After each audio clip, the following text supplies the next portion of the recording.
Well, reading this book by Isaac Asimov, The Relativity of Wrong.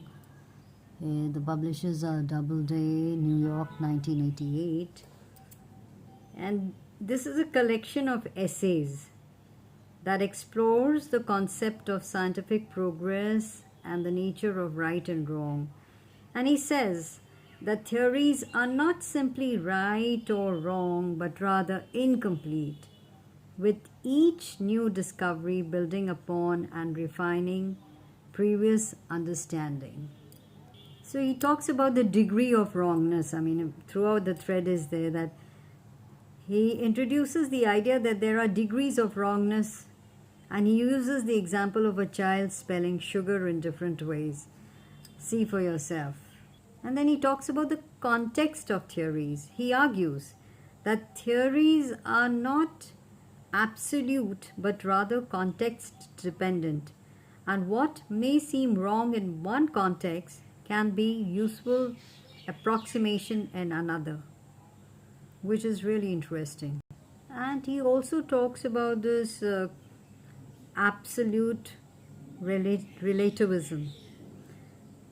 He responds to the idea that all scientific explanations are equally in error, arguing that some theories are more accurate than others, and he says that scientific progress is possible. So when you read the book, you feel that the book explores the nature of scientific inquiry and the relationship between theory and evidence. He encourages readers to think critically about complex issues and to appreciate the nuances of scientific knowledge. As you read, it is not such an easy read. You got to examine what he's trying to say. And the book touches on the history of scientific discoveries, highlighting how our understanding of the world has evolved over time.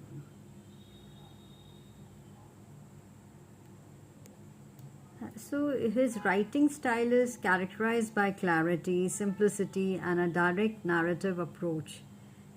He's known for conveying complex ideas in an accessible way, making this work appealing to a broad audience. And for example, if you see that Asimov favors short words and simple sentence structures, avoiding flowery language or complex constructions.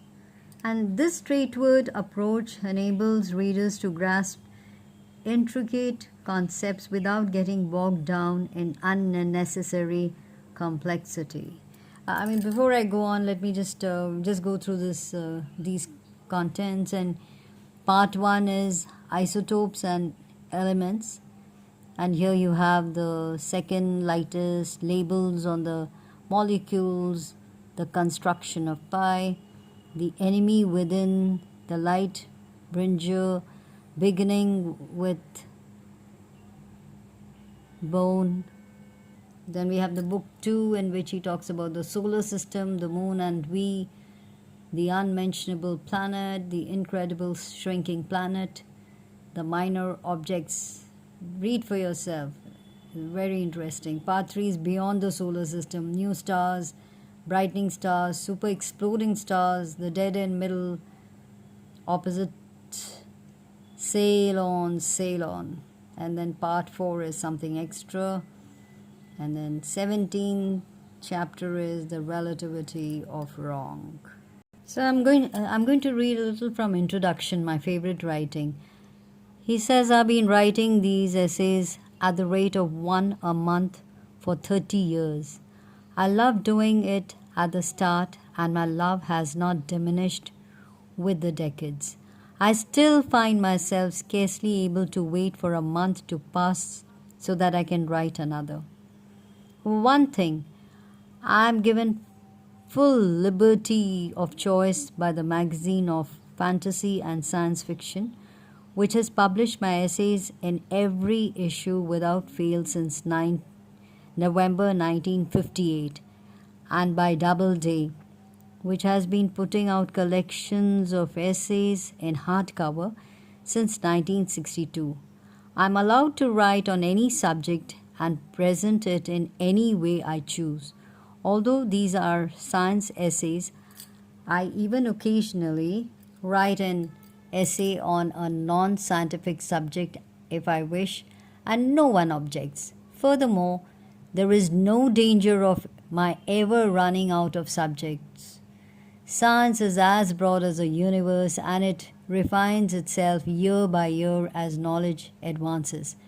If I write an article on superconductivity now, it is bound to be a different article from one I would have written a couple of years ago. In fact, I include in this volume an article on the planet Pluto, which I wrote a little over half a year ago. I also include a sizable addendum which includes additional information over and above what was known at the original time of writing. There is personal excitement in all these essays because, in order to write one of them, I have to organize what knowledge I happen to have on the subject and flesh it out with material I can find in my reference library.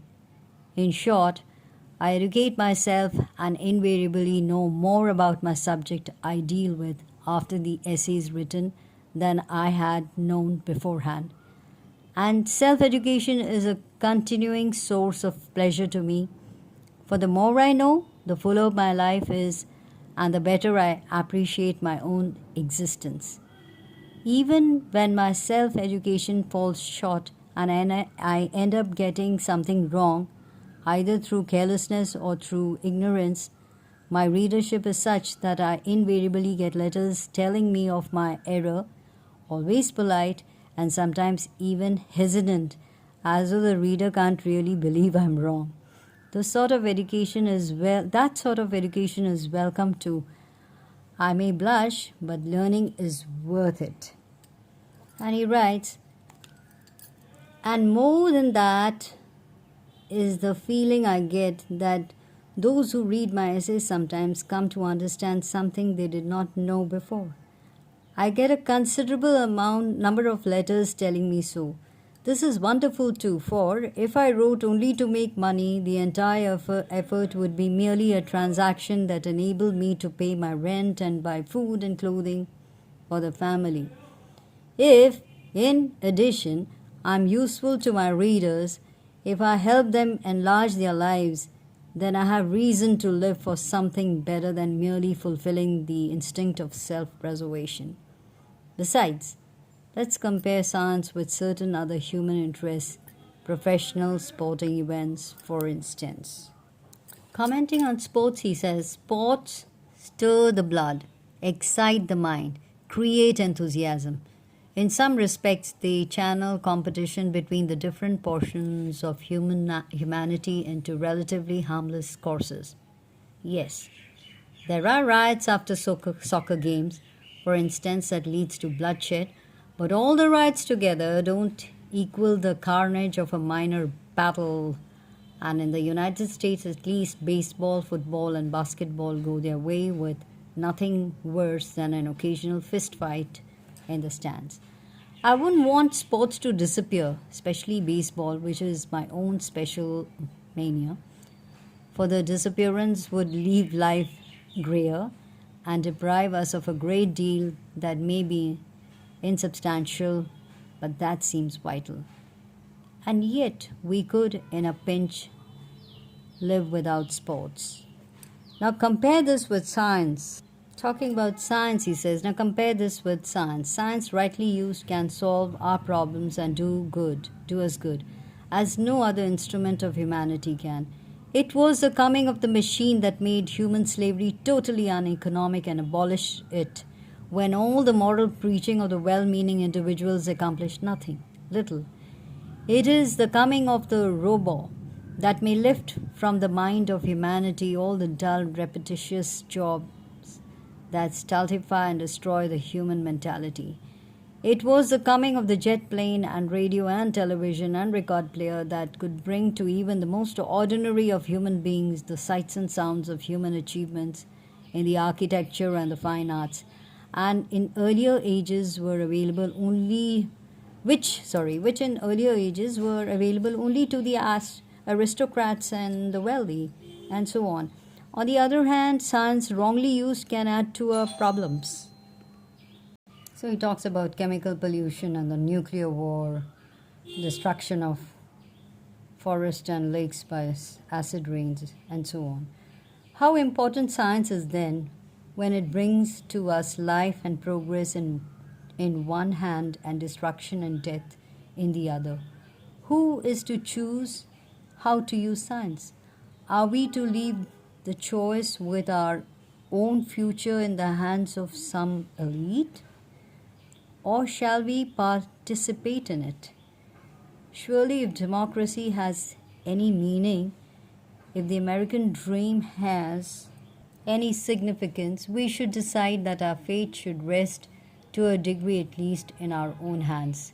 If we feel that we should choose our own president and our own congressmen so that they can make laws only as long as they please us, why should we not also keep science under our control, and how can we do that sensibly if we do not understand at least a little bit about science? Now then, consider how newspapers and other media of information deal with sports, the quantity and detail of specialized data that they feed the public, and that the public laps up with insatiable voracity. And think of the abysmal lack of significant science reporting in any but the most important and advanced newspapers.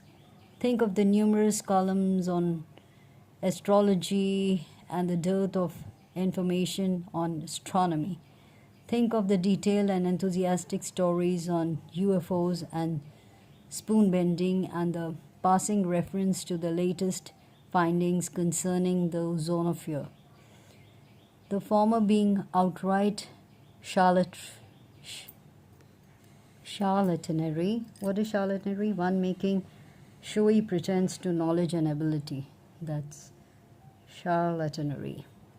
And the latter being a matter of life and death. Under the circumstances, anything anyone can do to redress the imbalance, even slightly, is important. Heaven knows that for all the high quality of my readership, its absolute number is relatively low, that my own efforts to educate reach perhaps one person out of 2,500, he writes.